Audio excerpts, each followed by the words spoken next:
dans un monde globalisé comme le nôtre, il n'y a que des stratégies de partenariat, il n'y a que des stratégies de coopération qui vaillent. Et nous pouvons jouer un rôle à condition d'être au cœur d'un réseau. Pourquoi l'Afrique subsaharienne est la priorité des priorités du groupe de l'agence?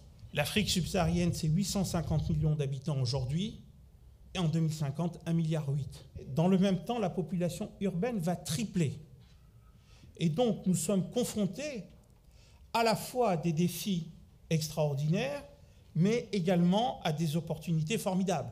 L'émergence des marchés intérieurs, portés par la croissance, par l'essor de la classe moyenne, par de nouvelles infrastructures, représente une opportunité exceptionnelle pour les entreprises. À l'abri des regards, donc, dans un continent parfois sous-estimé dans ses potentiels par les grands investisseurs internationaux, des groupes panafricains se sont créés et ont su trouver, parfois par eux-mêmes, les moyens financiers et humains pour se développer. Ils ont eu l'ambition, le courage de croire dans l'avenir de l'Afrique. Proparco a placé au cœur de son mandat le soutien aux banques panafricaines, partant du principe en effet qu'il n'y a pas de croissance économique, de croissance durable, sans l'essor préalable de ces institutions financières. Le développement des réseaux bancaires africains est un phénomène récent, je veux dire, en Afrique. C'est vraiment un phénomène qui, effectivement, date des années 90. Traditionnellement, les banques étrangères avaient vocation à accompagner les clients de leur pays, donc les banques françaises accompagnaient des clients français, les banques anglo-saxonnes plutôt des clients internationaux. Je pense que la nouveauté aujourd'hui, c'est que ces réseaux, aujourd'hui, soutiennent des champions locaux. Par contre, à mon avis, il y a encore beaucoup de chemin à faire. Les fonctions qui ont été centralisées ont été prioritairement données à la fonction du risque, parfois à la fonction des ressources humaines, de plus en plus aussi pour les nouveaux groupes à la fonction, je dirais, du branding, de la commercialisation, de l'image de groupes africains, moins sur la fonction commerciale. C'est un domaine dans lequel, en tant que client, les groupes bancaires sous-régionaux devraient faire des efforts. La population fait la richesse, non pas la misère de pays. Je suis de ceux qui croient en la démographie, qui croient aux populations. Au Maroc, le taux de bancarisation était de 16% il y a 10 ans. Aujourd'hui, il est supérieur à 60%. Très simple. Bien sûr, il y a des éléments exogènes qui sont venus favoriser cette intégration bancaire, comme l'urbanisation, on en a parlé tout à l'heure, comme l'augmentation du pouvoir d'achat, on en a parlé tout à l'heure. Mais surtout, c'est le crédit. C'est le crédit qui va faire la promotion du citoyen.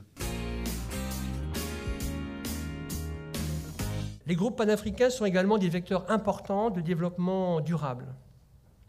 Ils participent activement et efficacement à la diffusion des bonnes pratiques environnementales et sociales. Les grandes entreprises privées ont un rôle moteur extrêmement important justement dans l'émergence et dans la diffusion de bonnes pratiques en matière environnementale et sociale. On voit que les contextes évoluent, les contextes législatifs, mais les contextes aussi sociaux évoluent dans tous les pays africains notamment. La pression des sociétés civiles est forte, la pression des ONG est forte également, ce qui là aussi incite à aller dans ce sens-là. Il y a un lien entre la responsabilité sociétale et les possibilités de réduire les charges d'exploitation, notamment dans le cadre de la mise en place de programmes de réduction de la facture électrique ou des charges de consommation d'eau ou de papier. On a réduit nos accidents du travail grâce à une politique de sécurisation des outils de travail collectifs, individuels, etc., avec une politique diffusée.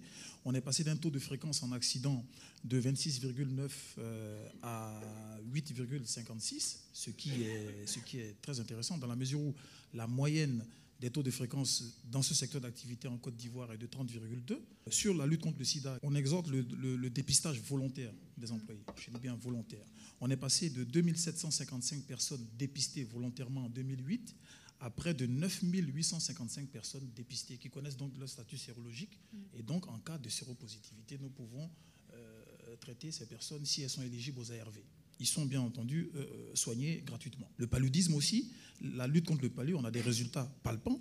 On a gagné près de 2200 jours grâce à nos actions. Donc il serait intéressant, si vous voulez, de valoriser ça de point de vue financier pour voir un peu les apports. Donc pour nous, c'est beaucoup. Il y a aussi les logements. On a lancé des logements écologiques. Il faut que nous puissions, ONG, sociétés, banques, etc., nous puissions participer à ce travail-là. On essaie de parler aux populations, de leur apprendre des choses qui vont leur permettre réellement de se prendre en charge. Ils seront plus responsables, ils seront éco-responsables, et vous verrez que l'Afrique parlera d'elle-même.